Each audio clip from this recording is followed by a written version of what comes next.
je suis très heureuse de vous retrouver dans ce nouveau Mémo Diète estival. J'espère que de là où vous me regardez, vous avez du soleil et que vous êtes en vacances, en famille ou entre amis, parce qu'aujourd'hui, j'avais envie de vous parler de barbecue. Comment réussir son barbecue en période de perte de poids ou non?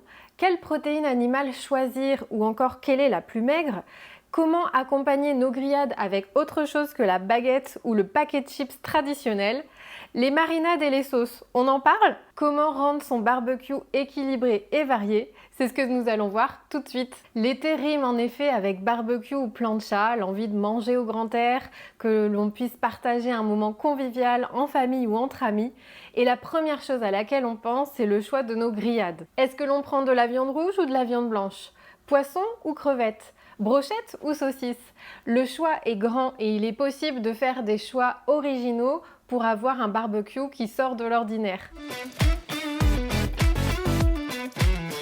Si vous souhaitez l'option la moins grasse en termes de protéines animales, je vous conseille d'aller vers les saucisses ou les brochettes de volaille, les poissons et crevettes, ou encore les pièces de veau ou les faux filets de bœuf. La quantité est tout aussi importante. La portion d'une protéine animale pour un adulte est d'environ 100 à 150 grammes pour un repas. Lors d'un barbecue, cette quantité est très rapidement dépassée. Je vous conseille de vous limiter à 200 grammes pour le repas, ce qui correspond à peu près à 2 saucisses plus une brochette, ou encore 2 brochettes et une saucisse, ou bien une pièce de viande et une saucisse ou une brochette, par exemple. Pour la présentation, pourquoi pas mixer vos brochettes de viande, poisson ou crevettes avec des légumes tels que des poivrons, des courgettes, des aubergines, ou bien encore même avec des agrumes tels que du citron. La cuisson en papillote au barbecue peut être très intéressante pour vos poissons par exemple, ou encore de se diriger vers des saucisses végétariennes pour les personnes qui souhaitent limiter leur consommation de protéines animales ou bien celles qui les excluent complètement. Qui dit grillade dit forcément marinade ou sauce. C'est un vrai sujet. Je peux, j'évite, je choisis quoi? Vous avez les habituels ketchup ou mayonnaise. L'idéal reste de les faire vous-même puisque vous limiterez un maximum les additifs. Mais dans le commerce, on commence à avoir de bons produits tels que la marque Amora qui vous propose son ketchup et sa mayonnaise de la gamme 5 ingrédients sélectionnés, ou encore la marque Quintessence qui vous propose l'incroyable mayonnaise aux 3 huiles ou encore l'incroyable ketchup dont la composition est top. En ce qui concerne leur quantité, si nous allons vers les portions individuelles qui vous sont servies au restaurant ou à l'hôtel, on se retrouve avec une portion de 10 à 15 grammes, ce qui fait une belle cuillère à soupe pleine. À vous d'ajuster le choix de vos sauces et la quantité en fonction du reste de votre repas, surtout si vous rajoutez une matière grasse ailleurs. Si vous êtes plutôt de la team des marinades, je vous propose de retrouver 2 recettes originales pour marinade de viande et marinade de poisson directement dans la barre de description. Passons à l'accompagnement maintenant, qui reste très souvent un féculent. Pain, chips, salade de pâtes, de riz, de pommes de terre. Le pain blanc reste celui qui est privilégié, mais il se mange facilement et induira probablement des ballonnements car on en mange beaucoup et sans se sentir rassasié tout de suite. Maintenant, il existe de nombreux pains alternatifs à la baguette traditionnelle, que ce soit le pain complet, pain nordique, pain viking ou bien encore pain aux noix sportif ou au levain. Autant de pains de qualité, riches en fibres, qui nous permettent un meilleur contrôle de la quantité, puisque tous ces pains sont plus rassasiants que la baguette.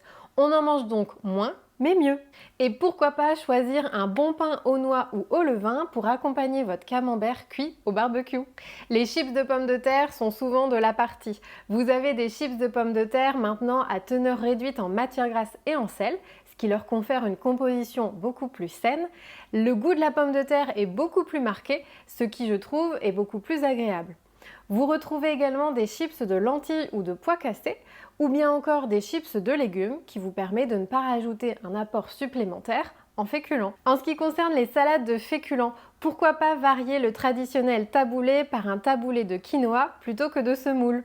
Ou encore les salades de pommes de terre ou de riz remplacées par des légumineuses comme des haricots rouges, des pois chiches ou bien des lentilles. Ou bien encore un mélange sucré-salé pour apporter fraîcheur et peps à vos salades. La cuisson papillote de vos pommes de terre ou patates douces ou bien encore de vos légumes est idéale pour ce type de repas. simple, rapide et gourmand, à condition d'y mettre des condiments et des épices bien sûr. Pour plus de légèreté et de fraîcheur, on peut aussi tout simplement choisir une salade uniquement de légumes, en y accommodant avec des billes de fromage, des condiments, des fruits, ou bien encore sa vinaigrette acidulée ou épicée. Passons au dessert. Glace ou sorbet? Salade de fruits ou brochette? Ou encore pâtisserie? Pourquoi pas choisir une salade de fruits dans laquelle vous allez utiliser des épices telles que de la vanille, de la fève thon râpée, de la cannelle, de la menthe ou encore du basilic pour donner un coup de peps à votre fin de repas. La brochette de fruits au barbecue fonctionne également très bien. Rôtis, les fruits sont délicieux. Et pourquoi pas essayer les brochettes d'abricots melon au romarin? Un combo très sympa. Vous avez envie d'encore plus de fraîcheur et de gourmandise? Oui, je vous entends, on parle bien de glace et de sorbet. Le sorbet reste le moins calorique puisqu'il est composé uniquement de fruits et d'eau ou de lait. Pour les sorbets faits maison, je vous renvoie directement à ma vidéo de l'année dernière où l'on confectionne ensemble un sorbet framboise sans sorbetière. C'est un jeu d'enfant. La glace peut elle aussi être faite maison. Dans cette même vidéo où je vous propose le sorbet framboise, vous avez une glace chocolat noisette. Toujours sans sorbetière, les amateurs de chocolat seront contents. Autrement que vous choisissiez vos glaces ou vos sorbets dans le commerce, cela reste le plaisir du repas. L'important est de limiter votre quantité, ce qui s'apparente à un cône de glace, un magnum ou encore 2 boules de glace si vous vous servez dans un bac à glace. Et enfin, que boit-on pendant le barbecue? De l'eau? De l'alcool? Des jus de fruits? Des sodas? Qu'allons-nous choisir? Bien entendu, je vous recommande que l'eau soit votre principale boisson lors de ce repas, qui parfois reste un peu plus salé qu'à l'accoutumée à cause des grillades, du fromage, des chips, etc. En buvant suffisamment d'eau, vous allez limiter le phénomène de rétention d'eau qui souvent est induit par la consommation de sel ou bien encore de la consommation d'alcool s'il y en a, ou encore de la chaleur, mais rien ne vous empêche de pimper un petit peu votre eau pour proposer des eaux aromatisées maison, avec du citron, de la menthe, du concombre, des fruits que vous allez laisser infuser toute la nuit au frigo pour pouvoir la servir le lendemain. Je vous ai également proposé une vidéo avec plusieurs recettes d'eau aromatisée maison. Pour ce qui est de l'alcool, 2 verres d'alcool sur un repas est déjà une quantité convenable. Peu importe l'alcool, cela reste calorique. Plus le degré d'alcool est élevé, plus votre verre sera calorique. Plus la quantité que vous consommez est élevée, plus cela restera calorique également. Pour les sodas, si vous pensiez bien faire en choisissant les gammes light ou 0%, vous faites fausse route. Ils sont souvent plus riches en additifs que leurs homologues classiques qui, eux, sont très riches en sucre. En moyenne, pour une canette de 33 centilitres, que ce soit les marques Coca, Fanta, 7up, Oasis, etc. pour ne citer que, vous avez entre 20 à 40 grammes de sucre, ce qui correspond 4 à 8 carrés de sucre pour une canette. Il existe des sodas de substitution, des sodas naturels tels que le kéfir de fruits ou de kombucha par exemple. Pour ceux qui me connaissent, vous avez déjà vu passer sur ma chaîne une vidéo à ce sujet, je vous invite à aller la regarder. Ce sont des boissons fermentées, acidulées, plus légèrement sucrées qu'un soda classique et qui sont surtout riches en probiotiques, donc bons pour notre flore intestinale. Pourquoi pas essayer en apéro pour vos soirées, idéal pour les personnes qui ne souhaitent pas consommer d'alcool ou réduire leur consommation et qui reste quelque chose de festif et savoureux. Riche de toutes ces informations, le barbecue ne devrait plus avoir de secret pour vous. J'espère que cette chronique vous aura donné des idées pour varier vos barbecues, tester de nouvelles associations.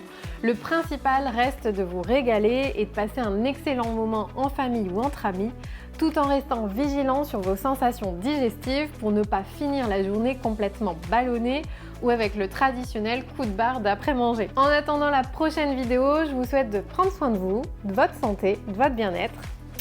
À bientôt!